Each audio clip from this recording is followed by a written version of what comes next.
Greetings and welcome to wet and cloudy Amsterdam. Whether or not you've been here may well evoke images in your mind of bridges, boats, bikes, canals, terrace houses and flowers, wacky backy, the red light district, and of course an abundance of museums. One of my main focuses of this video, in fact, is to take you to places that you can see for free. Amsterdam by no means is the cheapest of cities, and you'll soon find clocking up expenditure on meals out. It's also becoming, like a lot of cities around the world, a cashless society, with establishments like cafes, restaurants and of course shops only accepting card payment. Fortunately, the rain has held off, but this is a great wet weather option for those wanting to check out some local produce, and of course it's free to enter, so let's go and take a look, shall we?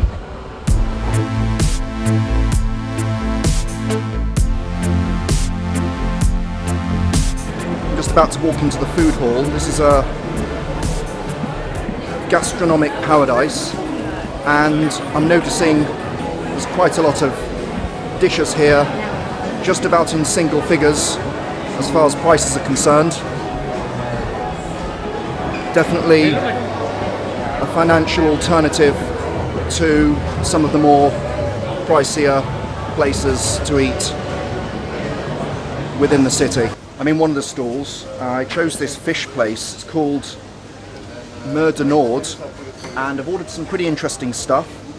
I went for the Dutch herring, the smelt fish, which resembles a little bit like whitebait, and the crispy cod in a bao bun. A good example of what I consider to be fusion cooking. So I'm looking forward to seeing what it will be like. This is the herring, cheapest of the three dishes that I ordered, sprinkled with onion, gherkin on top. Let's give it a go.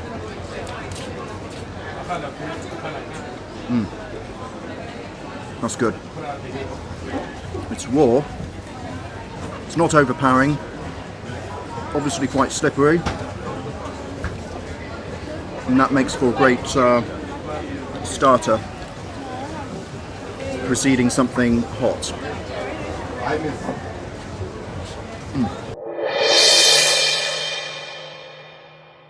This is the crispy cod in bao bun. Came in at €11.99, 12 euros. And let's give it a go. There we go. It's a lovely combination of sauce and fish coming through. It works really well. A few sour flavours, but extremely filling.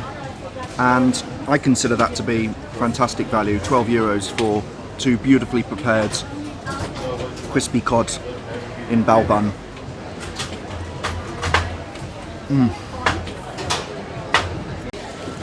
This is the smelt fish. Let's pop a bit of lemon on, shall we? Very crispy.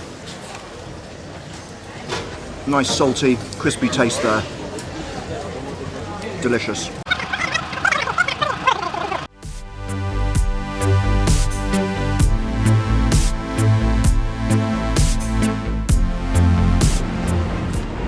Now, one of the big musts in my book, as far as making your money work as best as possible, is to get to the central Amsterdam station and jump on a free ferry over to the north side of Amsterdam.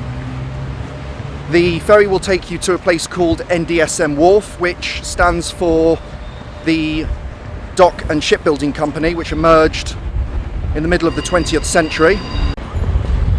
So here it is. There's a reasonable queue for it, and as you can see, this ferry has just come back from that destination. It gets pretty full, but looks like the queue is quite reasonable in order to be able to get this shuttle over now.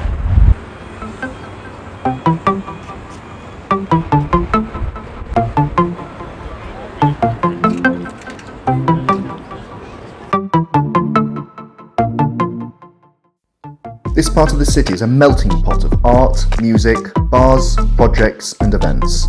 I mean, what better place of Amsterdam could there be for such activities? Having made a reconnaissance of this place, NDSM Loods, as it's called, is rather spacious. It's to no surprise being a former shipyard, and the exhibits are displayed on 2 tiers, all of which are free.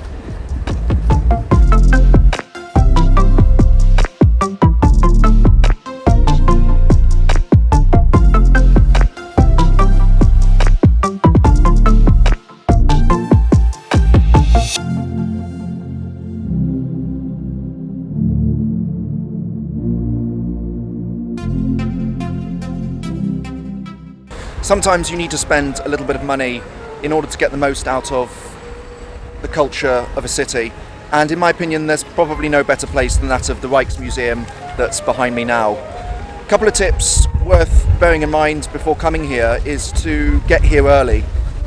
You'll beat the crowds and you won't have any obstructed views from visitors for the major works such as Vermeer's The Milkmaid and Rembrandt's Night Watch, for instance. Also, if you can't get tickets for the Van Gogh Museum, then there are works of art in this very museum as well.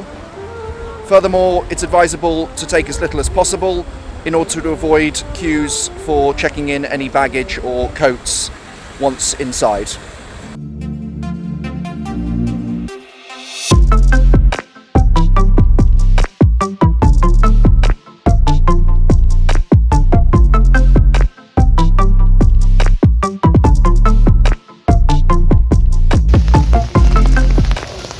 At the beginning of my video, I gave a reference to the terraces here.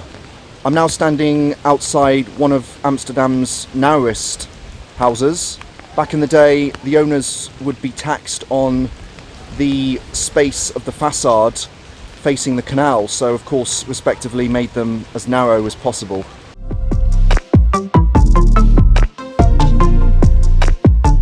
Last but certainly not least is a neighbourhood a little off the beaten track, with strong connections to a country I truly love. Indonesia was the Dutch's largest colony, and back in the day this island, Java Island, was where a lot of shipping services operated from. After the Second World War, the island almost grinded to a halt and attracted many squatters. But just look at it now, it's now a respectable housing area. Unfortunately, that concludes my video on Amsterdam for now. There is so much more, of course, I could produce on this city, but owing to the time frame, I'm going to have to leave it at that. I do thank you for your continued support on my channel. I will be producing more content on places, especially in Europe. In the meantime, as always, stay safe, and you will see me sooner rather than later. Bye for now.